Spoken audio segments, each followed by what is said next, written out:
Today I'm here to talk to you about how do you get your voice out there. It's time to share your message. Now, I had a dog. His name was Riley, and Riley was an escape artist. And every time we put him in the yard, he'd get out of the yard. So I went to the store and I bought a chain. Now, Riley was only about a 30-pound dog. And so I found a 75-pound chain thinking this will hold this dog. And so I put him out there and he was on the chain. And about a week later, I look out and Riley's gone. Chain is broken in half and he is running again. And so I go and start looking for this dog. I find him. If a dog can smile, this dog was smiling at me as he's running around with this chain, half a chain around his neck. So I went back to the store and I bought a 135-pound chain, 100 pounds more than this dog weighed. And I put it around his neck. I said, let's see you get off of this dog. It took him a little while, but about 6 to 9 months later, Riley got off that chain again. In his lifetime, he would break over 7 of those chains until one day I finally had it enough. And I said, Riley, we're not going to have you running anymore. So I went to the store and I got a livestock chain, 500 pounds, welded steel and iron around this chain. No way this dog is going to break this. And so we put him on it. And then a young girl started coming out and getting him off the chain. And so we had to come up with another strategy to keep this dog on his chain. This dog loved to run. He loved to get free. He loved to go wherever he could go and explore. But the thing was, eventually Ryan got old. He got to about 16, 17, 18 years old. And he couldn't run anymore. Even when he got off the chain, he couldn't run. And he knew he was supposed to. And eventually we had to put Riley down. And as we put Riley down, we had some tears. And then as we're cleaning out the backyard, as we're trying to get the chain put together, we took the chain off the post it was on. And my daughter in tears shows it to me. And that livestock chain, this 500-pound livestock chain, has a section that's almost broken through. Given it a couple more months, maybe a year, that dog was going to break a 500-pound livestock chain. Now, I don't know why he had the tenacity about getting off his chain, but the thing I found about us is we all have things that hold us back. There are things that keep us stuck. There's things that keep us in this place of not knowing where to go, not knowing how to move forward. And we get stuck with this ball of stuff, all this stuff that we have in our life, all the things we've experienced, all the things that we've been putting into our lives and accepting as true, these limiting beliefs, these negative thoughts, and we get chained. But a lot of us are okay with our chain.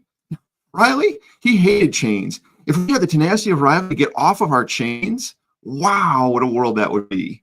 All these people free and loose and running into all the places they want to be.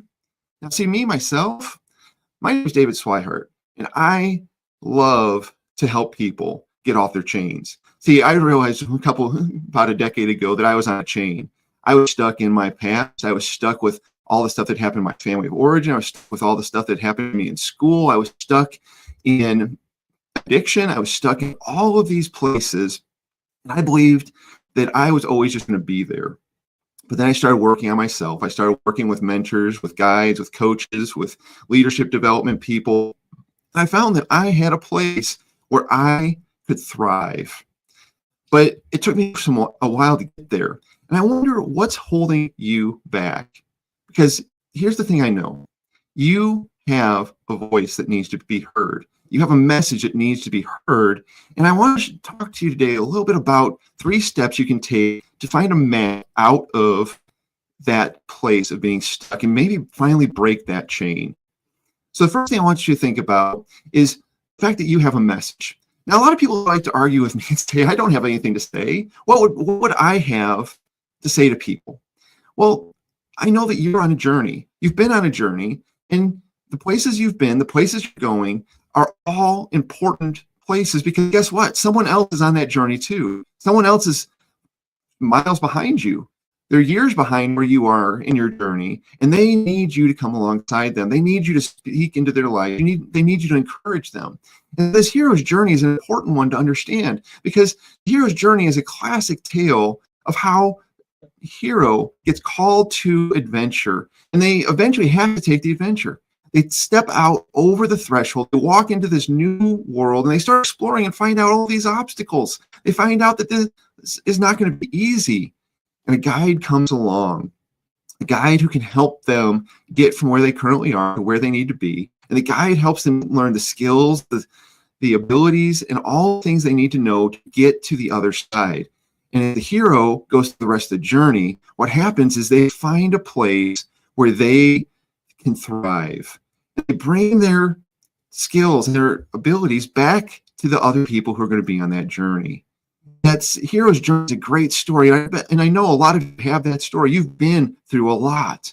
Maybe like me, you've been through a terminal illness with a loved one, and you are passionate about helping people who take care of those who have had terminal illness. Maybe you've had addiction. Maybe you've had tragedy. Maybe you've had just all kinds of opportunities, and you just need to share those things with your audience. Because the thing is you have a message that needs to be shared. And I want you just to say, wherever you are right now, I have a message that needs to be shared. Because your voice needs to get out there. You can't keep it leashed. Your ball of stuff, that's where your message comes from. All the stuff that's inside of you, all the things you've been experiencing, those are the things that people need to hear, because you're not the only one. Every time I talk to people about any of these topics, I find that they have a message. They've been through a lot, and they need to share that message with others. So the first thing you need to get clear on is your message. The second thing you need to get clear on is your audience. Now, your audience are the people who are walking a journey that you can speak into. You can come alongside as a guide. And your audience is waiting for you. Your audience needs you. Your audience is just looking for you. They're searching for you online. They're searching for you in their towns and their cities. They are searching for you everywhere you look. And this audience, you need to know them. You need to know who they are. And if you figured out your story, if you figured out your message, guess what? You can start to find your audience, because you are your audience. You know the things they're going through. You know the frustrations. You know the pains. You know all of the things that they're experiencing. And it may take you a little while to figure out your audience. For me, I've moved from teenagers to entrepreneurs. I've moved into businesses and teams. I've moved into working with nonprofits. And each audience has a different message. I've given this message in multiple ways to different groups. When I talk to entrepreneurs, I share this about how do you figure out who to market your brand to. When I talk to business owners, I talk about messaging and marketing.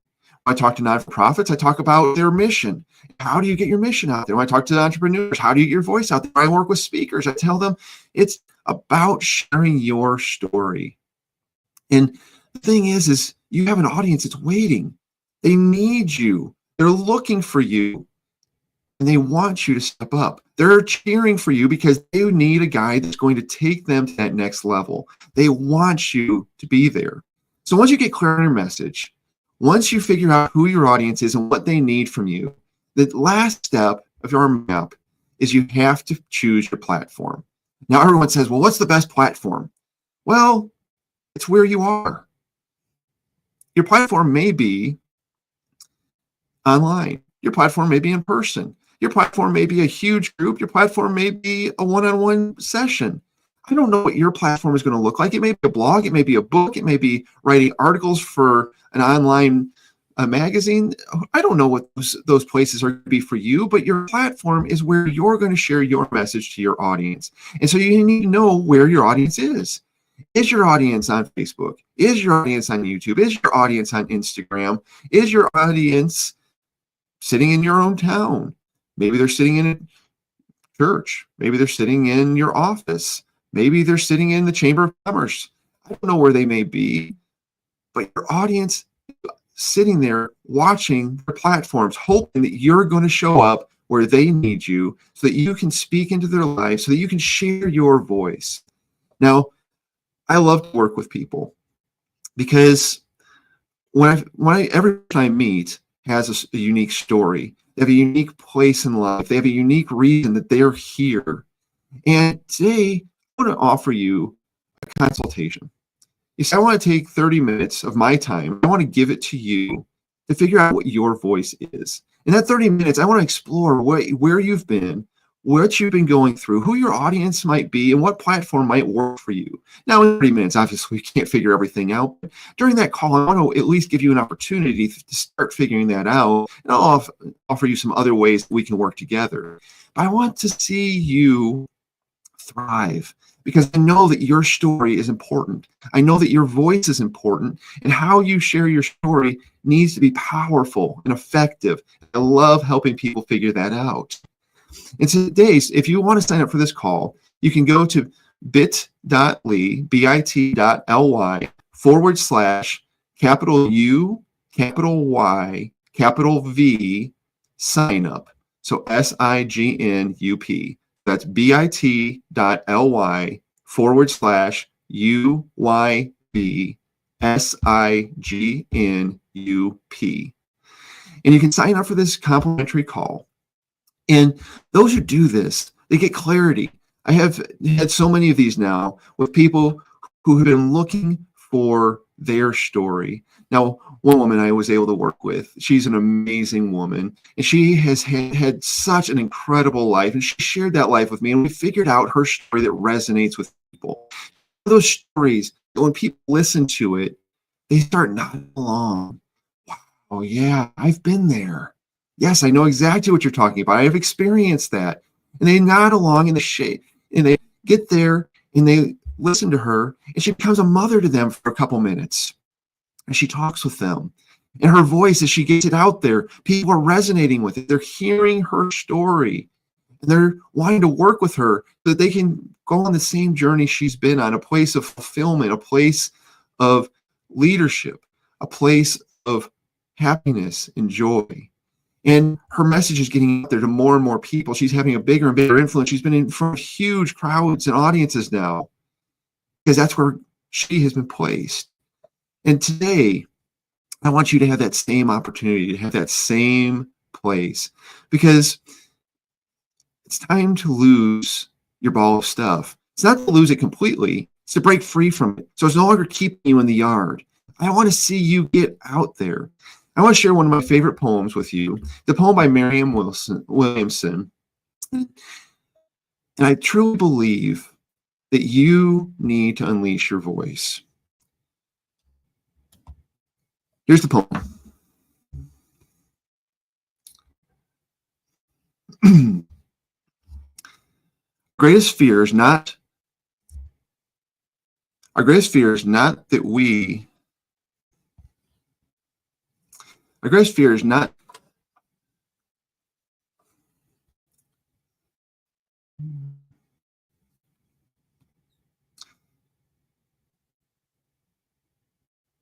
our deepest fear is not that we are inadequate. Our deepest fear is that we are powerful beyond measure.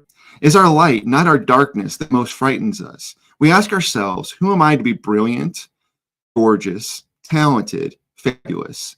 Actually, who are you not to be? You are a child of God. Your playing small does not serve the world. There's nothing enlightened about shrinking so that other people won't feel insecure around you. We are all meant to shine as children do. We are born to make manifest the glory of God. It's not just in some of us, it's in everyone. And as we let our own light shine, we unconsciously give other people permission to do the same. And as we're liberated from our own fear, our presence automatically liberates others. It's time to unleash your voice. I want to help you share your message. Look forward to talking to you soon. Thanks.